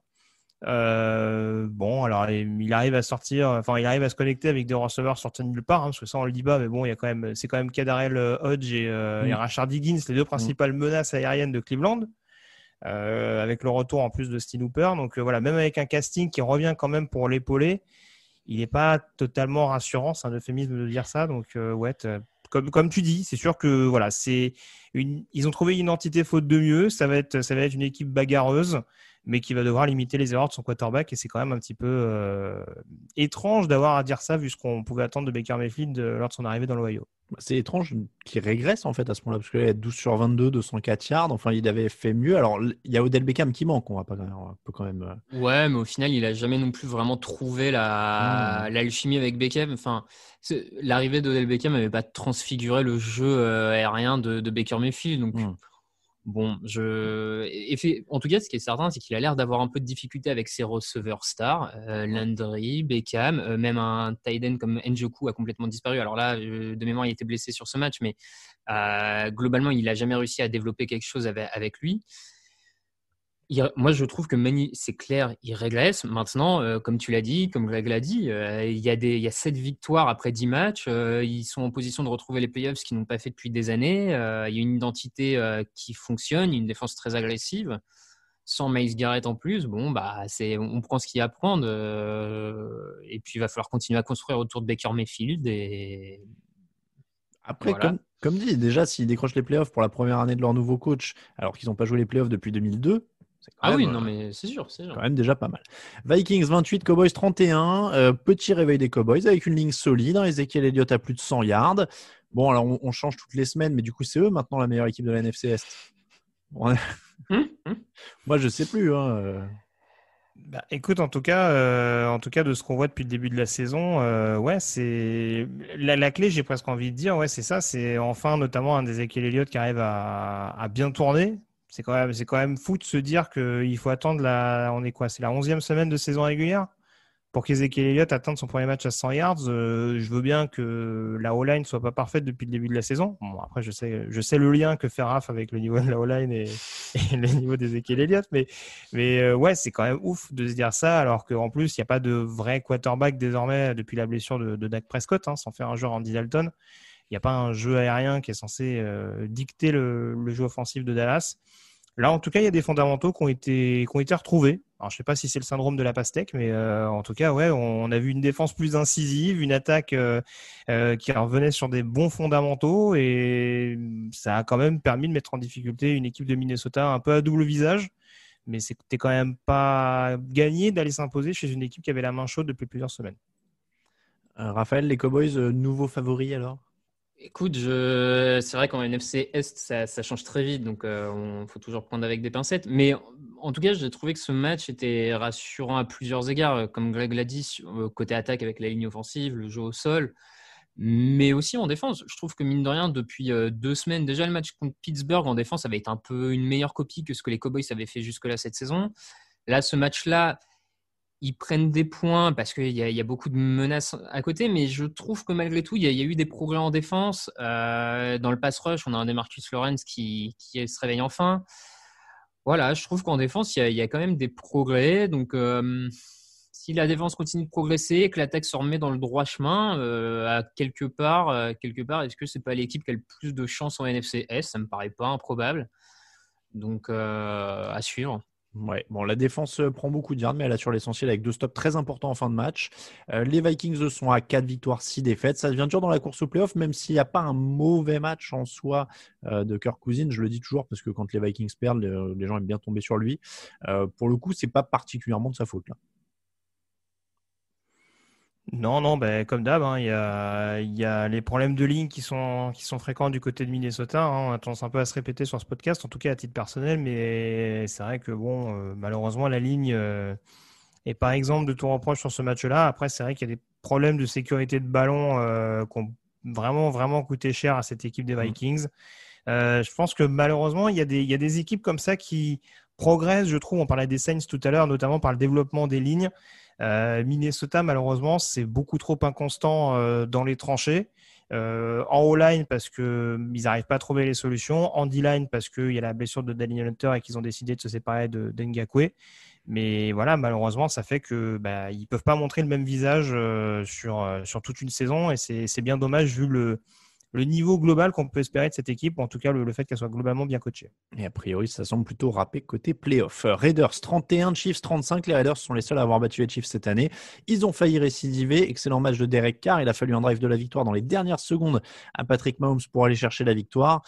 Kansas City bousculé, mais Kansas City qui s'affirme. Dans la préparation de l'émission, Greg, tu nous disais que c'est un match qui te semblait important. Donc je te laisse commencer là-dessus. Qu'est-ce qui te semblait important dans le fait que les Chiefs aient été accrochés comme ça? Parce qu'encore une fois, il y a des équipes qui peuvent poser des problèmes à Kansas City sur un match. Là, en l'occurrence, on a une équipe qui pose des problèmes à Kansas City sur 2 rencontres différentes. Donc, je veux bien croire à l'élément de surprise lors du match qui était du côté de l'Arrowhead Stadium, où en effet, il y a un gros 3e quart-temps qui permet aux Raiders de se remettre dans le bon sens. Mais voilà, c'est un match où globalement, les Raiders, même en jouant à domicile, ont quand même joué les yeux dans les yeux avec cette équipe de Kansas City. Ça reste toujours aussi bien coaché. Je parlais des tranchées tout à l'heure. On sait qu'en défense à Las Vegas, c'est pas parfait cette année. En tout cas, en attaque, ils arrivent quand même à mettre en place des choses et à rendre justement cette attaque vraiment performante, à laisser suffisamment de temps à Derek Carr tout en ouvrant d'énormes brèches à Josh Jacobs. Et on a vu que cette équipe de Kansas City, ça m'a pas fait changer d'avis, en tout cas sur les lacunes défensives de cette escouade. Parce qu'il y a encore Mahomes notamment qui sort le grand jeu, qui arrive à se connecter, à trouver des passes avec Travis Kelce. Bon, certains diront que la dernière passe, c'est pas compliqué. J'ai du mal à savoir comment on fait pour pas courir sur Travis Kelce sur un tel moment du match. Mais voilà, en tout cas, c'est une équipe qui a réussi, je trouve, à montrer des failles notamment dans cette défense de Kansas City sur 2 rencontres différentes. En attaque, c'est la seule équipe qui a intercepté Patrick Mahomes cette saison. Puisqu'il en a 2 interceptions désormais. Donc, je le dis, je le répète, c'est sûr que Kansas City sera un gros candidat au Super Bowl, mais ça aussi, je le disais en off, il faut se rappeler des Packers, notamment version 2011, qui marchaient sur toute la ligue avec un Aaron Rodgers MVP et champion en titre. Et premier tour des playoffs, c'est sorti par la petite porte. Donc, attention à ce que la prestation des Raiders ne donne pas des idées à d'autres équipes. Bon, donc ça va regarder des vidéos des Raiders dans tous les sens dans la ligue. Raphaël, est-ce que toi tu fais partie de la team inquiet, ou enfin pas inquiet parce qu'on n'en est pas là non plus, et je pense que Greg, tu n'es pas inquiet non plus, mais ce que tu disais bien, il y a des pistes. Parce que Raphaël, on est plus, si j'ai bien compris, tous les deux dans le moule. Les Chiefs, a priori, restent quand même tranquilles et avec le pied sur l'accélérateur un peu quand ils veulent, quoi. Ouais, moi en tout cas, c'est ce que j'ai l'impression de voir depuis maintenant le début de saison, mais j'ai presque même envie de dire depuis le milieu de saison de l'année dernière, en fait, où globalement, à chaque fois en play-off, ils peuvent être inquiétés par moment, machin, mais en attaque, il y a tellement d'armes, il y a un Patrick Mahomes de très haut niveau, il y a un Eric Bieniemy, le coordinateur offensif, qui a un play call assez redoutable, et cette année en plus, il y a du jeu au sol quand ils en ont besoin. Voilà, moi je trouve que quand ils le souhaitent, ils passent la seconde, ils font la différence en attaque. La défense, depuis 2 semaines, est un peu plus en difficulté, un peu plus ronronnante, à l'image, je trouve, de ces lignes défensives, notamment Chris Jones et Frank Clark, qui sont un peu plus absents dans le pass rush depuis 2 semaines. Mais bon, le début de saison avait été assez énorme, avec jamais plus de 20 points encaissés. Il y a un passage où ils font même 17, 16, 9 points encaissés. Voilà, je pense que c'est une équipe qui a toutes les armes en main pour passer la seconde quand il le souhaite, pour se mettre le coup de jus quand il le souhaite. Moi, je peux me planter, aucun souci, mais je trouve vraiment que sur ce que montre Kansas City, ils sont loin devant les autres. Moi, je les vois pas comme des gros prétendants, je les vois comme les très grands prétendants, en fait. Sur ce match, ils ont quand même dominé relativement tous les secteurs statistiques. Ils ont 460 yards. Voilà, bon, je suis plutôt rassuré aussi en ce qui me concerne. Je serais plutôt comme toi, Raphaël. Jaguars 3, Steelers 27, match tranquille, pas follement passionnant pour Pittsburgh. 17-0 dans le second, 17-0 dans le second quart, et puis c'était plié. Jack Luton a été intercepté 4 fois. Ça s'appelle gérer les affaires courantes. Big Ben plus affûté, c'est peut-être la leçon de ce match. 32 sur 46, 267 yards, 2 touchdowns, une interception, et avec le 10e touchdown de la saison de Chase Claypool en prime, qui va être en course pour le titre de rookie de l'année offensif après la blessure de Joe Burrow. Big Ben et Claypool, on se limite à ça pour les leçons de ce match, grosso modo, Grégory? Toujours une défense aussi incisive, mais ça on ne le découvre pas, avec notamment 2 interceptions pour Fitzpatrick de nouveau. Moi qui militais pour qu'il soit défenseur de l'année, j'ai été relativement content de sa prestation, même si en effet, offensivement du côté de Jacksonville, de toute façon, on sait qu'on est en roue libre totale. Et que, ouais, du côté de Pittsburgh, en effet, c'est bien de mettre en confiance un Roethlisberger dont on parle pas beaucoup depuis le début de la saison. Peut-être pas autant, en tout cas, que la défense, qui a le plus de crédit, à raison, à mon sens, depuis le début de la saison pour les Steelers.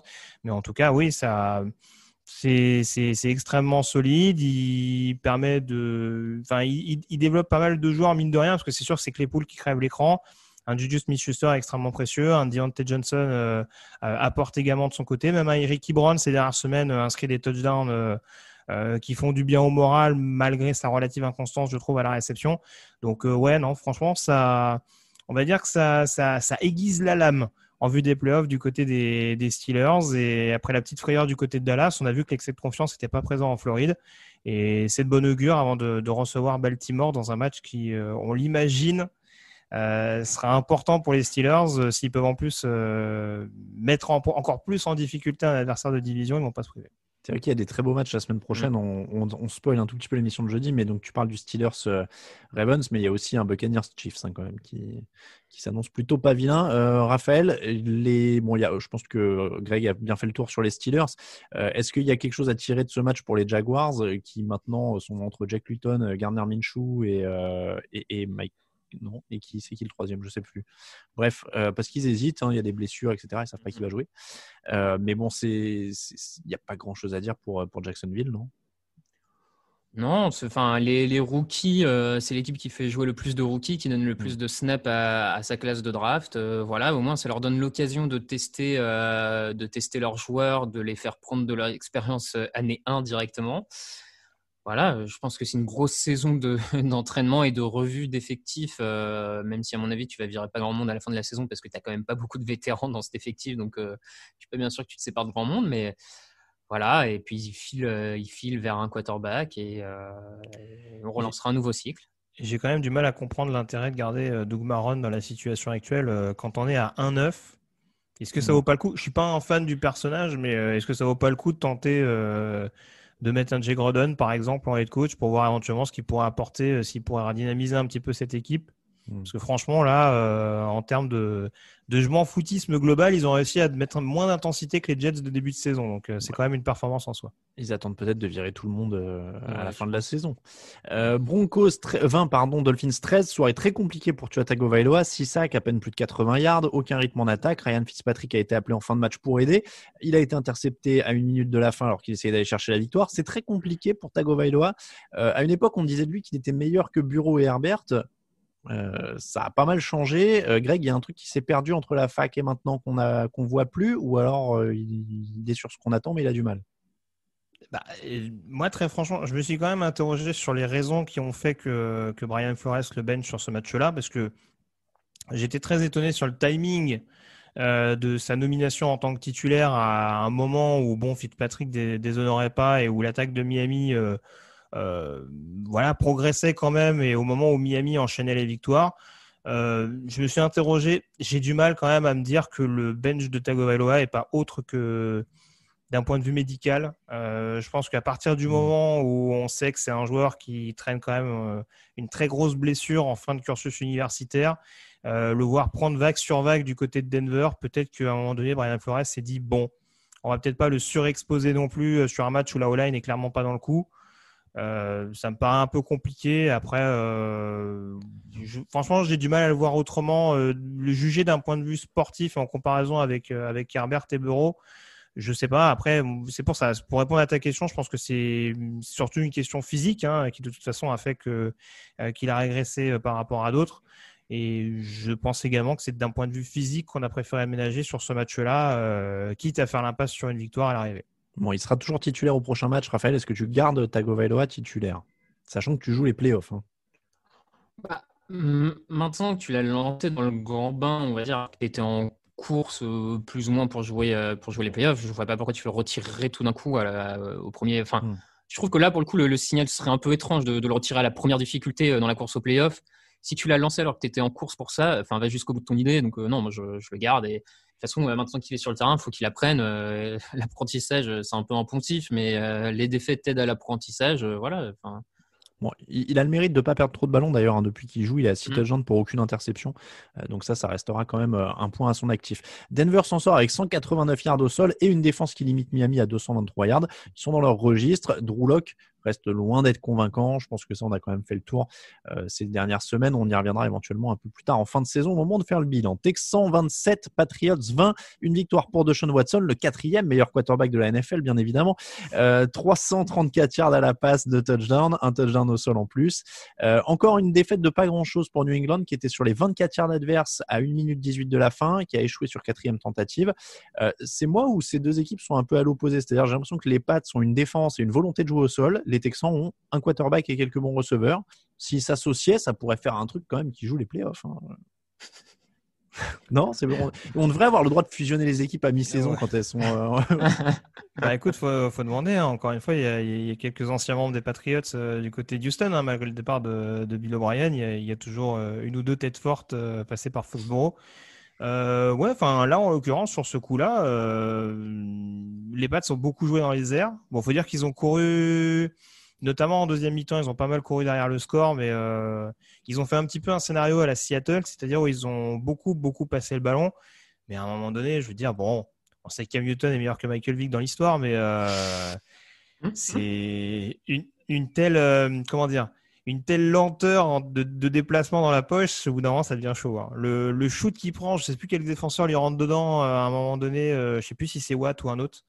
Mais oh là là, tu le vois se tourner sur le jeu shotgun, sur la play action, pardon. Tu te dis, oh là là, ah ouais, dur. Franchement,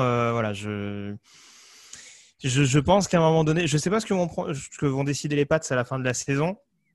Mais ouais, très clairement, c'est un joueur qui peut apporter des choses, mais j'ai du mal à le voir comme un titulaire vraiment sur une base régulière dans les prochains mois, parce que ouais, il a vraiment perdu, je trouve, ce qui faisait sa force, à savoir sa grosse mobilité. Et là, très franchement, du côté de Houston, c'est aussi ce qui a fait mal pour New England. Après, la défense globalement qui est au rendez-vous, elle est pas mauvaise depuis le début de la saison, mais il souffre quand même beaucoup face à un Deshaun Watson qui a fait le show. Ouais. Alors je veux pas spoiler parce que je voulais vous lancer là-dessus pendant le live de Thanksgiving, mais il est bon ce de Deshaun Watson quand même, Raphaël.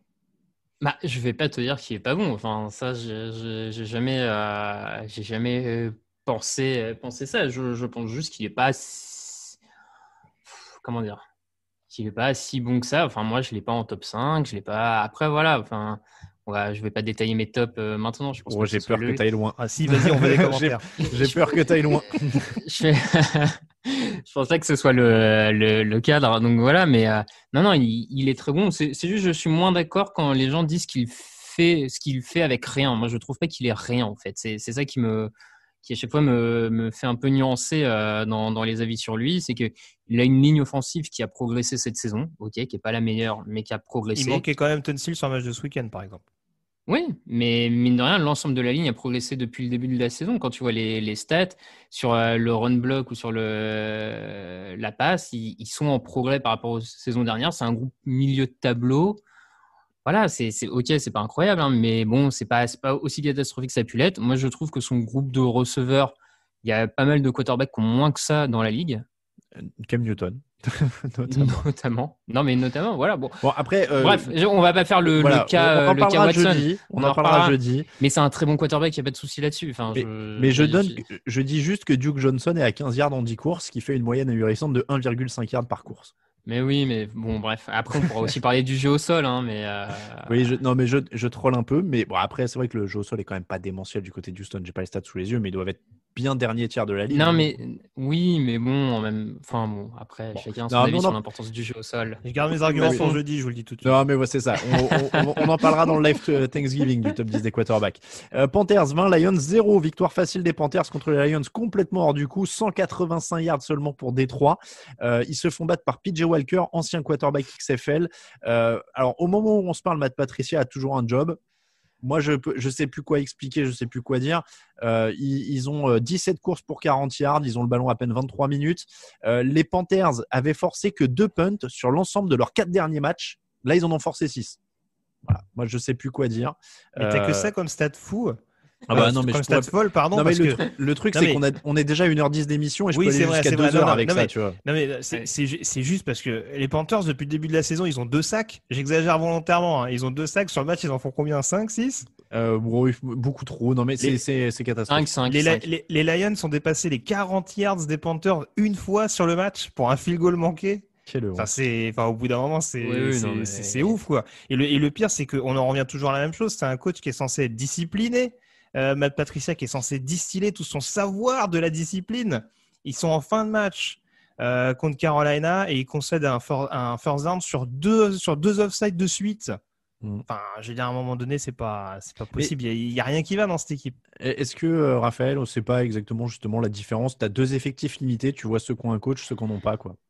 Oui, entre autres, effectivement, ça paraît être la différence. Même si, du coup, une des autres différences, c'est peut-être finalement qu'on a un groupe un peu plus jeune du côté des Panthers, qui a peut-être plus un groupe plus jeune et du coup qui accepte plus facilement le discours de son nouveau coach et qui se bat un peu pour lui, alors que vraiment, a priori, quand même, tous les échos du côté de Détroit disent qu'il y a une petite fracture entre le vestiaire et Matt Patricia. Donc, ça pourrait s'expliquer en partie cette différence aussi sur le terrain, mais comme tu dis, on pourrait y passer 2 heures, mais la prestation est tellement ridicule que ça. Enfin, Mais bravo 20-0, à c'est presque Carolina, mais généreux. Détroit. 20-0, c'est presque Oui. généreux. Il y a 2 interceptions de Walker dans la end zone qui sont monstrueuses. Mm. Enfin, bon, c'est. Bon, bref.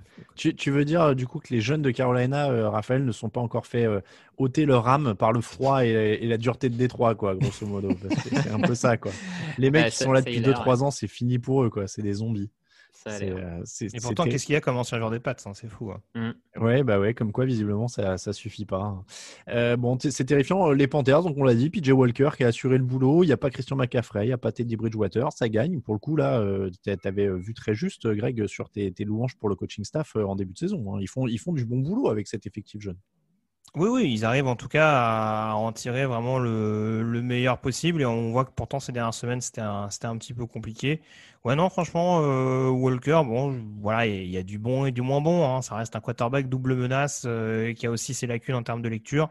Mais bon, franchement, il a globalement fait le boulot. Et puis, il y a une telle escouade de receveurs. Je trouve que l'incorporation, notamment d'un Curtis Samuel, est vraiment intéressante ces dernières semaines du côté de Carolina.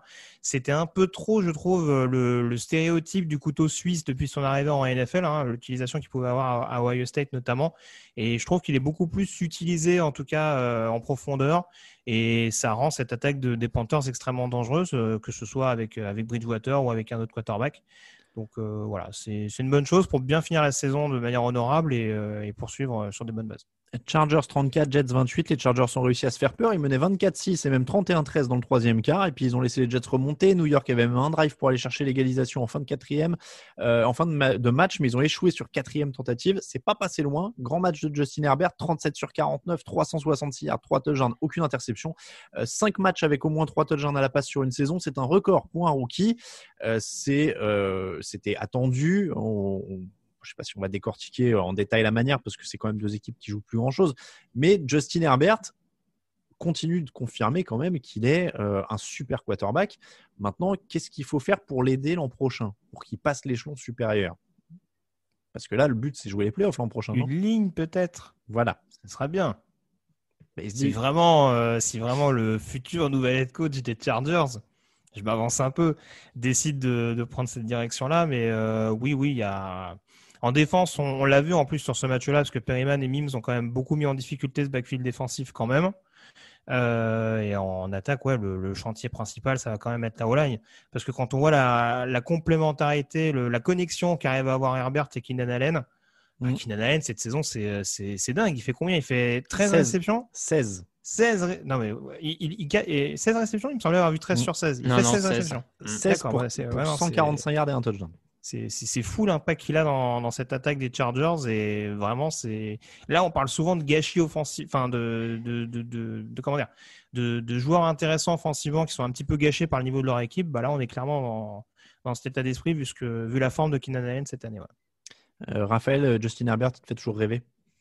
Oui, non, il est vraiment plaisant à voir. Il a des sacrés atouts, notamment une vélocité dans ses lancers. Là, une des passes qu'il fait dans la end zone, je crois que c'est pour Hunter Henry, où il lance vraiment un missile. Enfin, c'est droit. Bref, pas mal de qualité. Il ose des trucs. Bon, il fait encore des erreurs, mais Los Angeles semble avoir vraiment fait le bon choix avec lui. Donc, comme l'a dit Greg, ligne offensive, quelques renforts en défense et surtout un nouveau coach. Et puis allez, quoi. Bon, un petit mot quand même sur les Jets. Tiens, ils ont joué avec dignité. Hein. C'est bien. Ces 2 dernières semaines, il y a de l'honneur. C'est ça. C'est ça. Et s'ils finissent à 0-16, au moins, on aura vu un minimum de ce qu'ils auraient pu faire plus tôt. Parce que, bon, on a réussi à retrouver un minimum de cohésion, mais on a tellement déplumé l'effectif que forcément, sur 4 cartons, il ne faut pas s'attendre à des miracles non plus. Surtout, comme tu disais tout à l'heure, on a un Herbert un petit peu énervé en face. Ouais. Oui, après, dignité, mais seulement 292 yards, hein, ça reste quand même pas incroyable. Et ça se dirige toujours vers le premier choix de la draft. Nous, on se dirige vers les tops et les flops.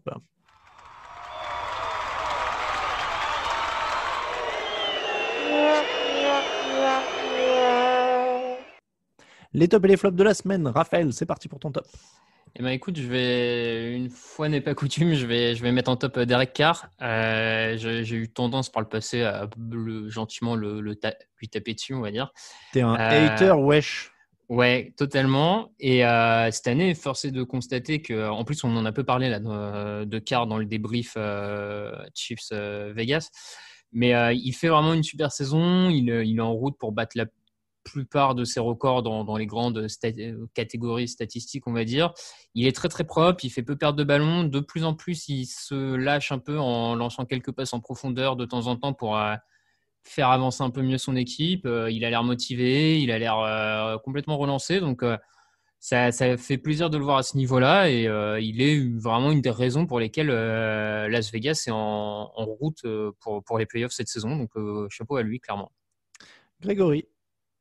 Écoute, j'en parlais un petit peu tout à l'heure. C'est vrai que lorsqu'on avait fait les pronostics des distinctions de fin de saison, j'avais mis forcément Brian Flores en coach de l'année. Je suis pas loin de me dire qu'un Sean McVay serait pas si loin que ça, parce que franchement, il y en a beaucoup. Moi y compris en tout cas, qui voyaient les Rams un peu moins bien. Alors après, ça dépend comment on voyait la reconstruction s'orchestrer. Mais je les sentais un peu plus dedans vu en effet les pertes qu'ils avaient eues, le chantier qui est apparaissant notamment sur le poste de linebacker et sur la O-line. Et on voit encore une fois que ce sont des postes qui sont globalement où il y a quand même des joueurs qui se développent, où ça reste extrêmement cohérent. Alors c'est sûr qu'il y a toujours l'inconstance de Jared Goff qui fait que ça reste une équipe très frustrante à avoir joué par moment. Mais on a réussi malgré tout avec la gestion du salary cap et des 2 gros salaires que représentent notamment Jalen Ramsey et Aaron Donald, à donner vraiment de la vie à cette équipe-là. Et bon, ça me paraissait important de le mettre en avant parce que je trouve qu'avec son effectif, même si encore une fois il a ces 2 superstars-là, ils ont réussi à faire quelque chose d'intéressant et ça me paraissait important de mettre le travail de McVay en avant dans ce top. Pour le top, moi je vais aller sur un joueur dont tu as parlé, Raphaël, tout à l'heure, c'est A.J. Brown, parce que tu l'as dit, on parle beaucoup de Derrick Henry, mais les Titans, c'est l'équipe de la puissance en attaque, quoi. Tu donnes un ballon à un mec et derrière, il peut porter 2-3 gars sur ses épaules jusqu'à la end zone et A.J. Brown fait quand même un taf incroyable. Donc A.J. Brown, je précise, parce que je suis retombé sur mes notes, mon top de la semaine dernière, c'était Joe Bureau. Donc voilà, je souhaite à A.J. Brown une très bonne semaine. J'espère que ça se passera bien, mais j'ai un peu peur. Le flop, Raphaël. Malheureusement, je pense que ça doit pas être la première fois depuis qu'on fait ce podcast que je vais l'avoir en flop. Mais après une semaine comme ça, je peux pas ne pas dire les Lions en fait. On peut pas ne pas en reparler dans les flops. La manière a été ridicule, tout a été ridicule sur ce match. 0 point face aux Panthers, totalement. Voilà, c'est absolument catastrophique, quoi. Il gâche le meilleur quarterback de moins de 33 ans, c'est sûr. Voilà, notamment. Et puis, bon, bref. Et du coup, ça me permet de rendre hommage finalement à Jim Caldwell, qu'on avait traité de nulos après 2 saisons à 9-7, mais qui finalement, à côté de Matt Patricia, était peut-être le bon coach qu'il fallait aux Lions. Donc, désolé, Jim. Voilà. J'avoue que Matt Patricia, Jim Caldwell, en effet, qui n'a pas retrouvé de taf d'ailleurs depuis. Non. Il était assistant à Miami il n'y a pas longtemps. Je ne suis pas sûr qu'il le soit resté. Mais bon. Après, ils ont le droit d'avoir des coachs un peu énervés quand même à Détroit, mais énervés dans le bon sens du terme, quoi. Ce serait bien de trouver un juste milieu à un moment donné parce que bon, la limace ou le taureau, au bout d'un moment, il faut choisir, quoi. Caldwell, c'est 4 saisons, il a fait 11-5, 7-9, 9-7, 9-7. Donc c'est vrai que c'était quand même beaucoup, beaucoup plus honorable. Il était à 37-28. Oui, tu vois, quand tu compares. Bon. C'est vrai que c'était assez différent. Du coup, moi, je double Greg, mais j'avais le même flop que toi, Raphaël. Grégory, ton flop? Alors, c'est un flop qui n'est pas directement lié à une performance. Mon flop, justement, c'est en rapport avec les Titans. Et notamment cette prise de bec entre Malcolm Butler et John Harbaugh avant le début du match entre Baltimore et Tennessee. Alors, on sait qu'il y avait un historique récent non négligeable entre ces deux équipes, puisque Tennessee avait éliminé à la surprise générale Baltimore sur le terrain des Ravens en playoff l'année passée. Je pense qu'il y avait dans la volonté de dire, rappelez-vous ce qu'on a fait, machin, tout ça. Sur le principe, j'ai pas de problème avec le côté un peu entre guillemets chambrage, où on va dire on essaie de montrer un peu les muscles avant le match.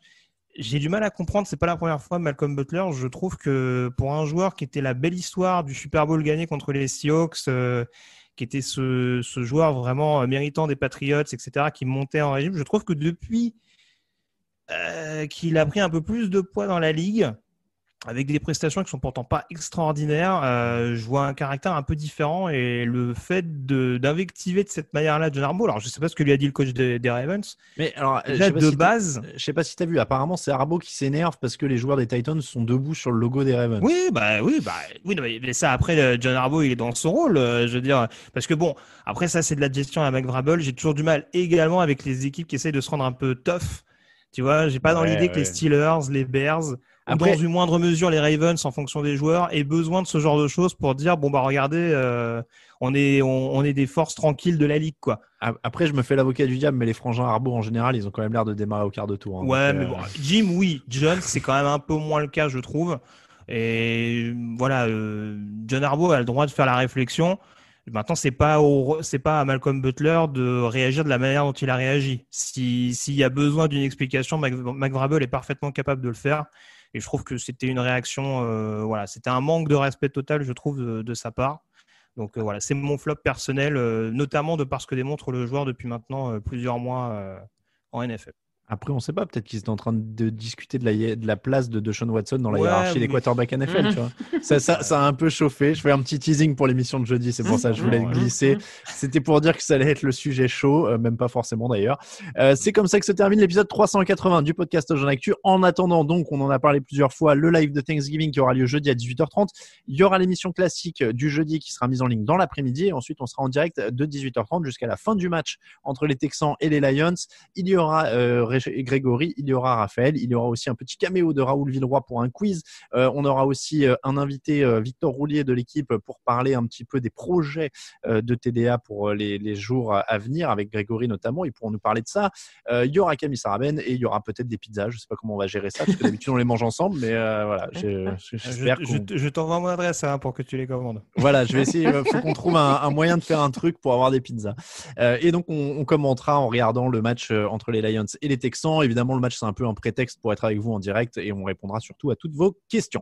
On remercie tous ceux qui nous soutiennent sur Tipeee. Vous êtes énormément à l'avoir fait encore cette semaine. Donc, on remercie Kimaya64, François, Sativae, Laking, Cazerin, Peyo, Eliasque, Adrien, Soussou, Ririk le Géant, Aurélien, Lille Molicou, Skull Vikings, André, Pierre-Olivier, 12, Sharky, Olivier, Anthony G, Céline et Jus le Juste. Merci à tous. Les contreparties sont parties pour ceux qui ont commandé des stickers, des porte-clés, des magnettes. Enfin, il y a plein de trucs qui sont partis. Je passe mon temps à la poste en ce moment et on vous remercie évidemment de votre soutien. Pour nous suivre, touchdownactu.com pour le site, Twitter @TDActu, Facebook @TDActu, Instagram @touchdownactu en entier, Raphaël_TDA pour Raphaël sur Twitter, @Thilo Radiosa pour Grégory, @Alain Mattei pour moi-même.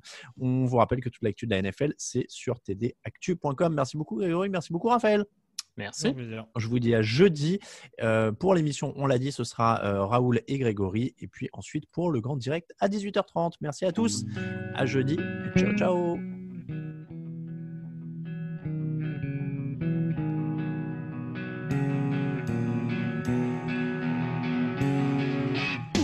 Les meilleures analyses, fromage et jeux de mots. Tout sur le foutu est en TDAQ. Le mardi, le jeudi, tailgate au risotto. Les meilleures recettes dans TDAQ. Scramble pour JJ Watt, Bismuth pour Marshall Lynch, Procast Global Beckham, Tom Brady quarterback, calé sur le fauteuil, option Madame Irma, à la fin on compte les points et on finit en requin.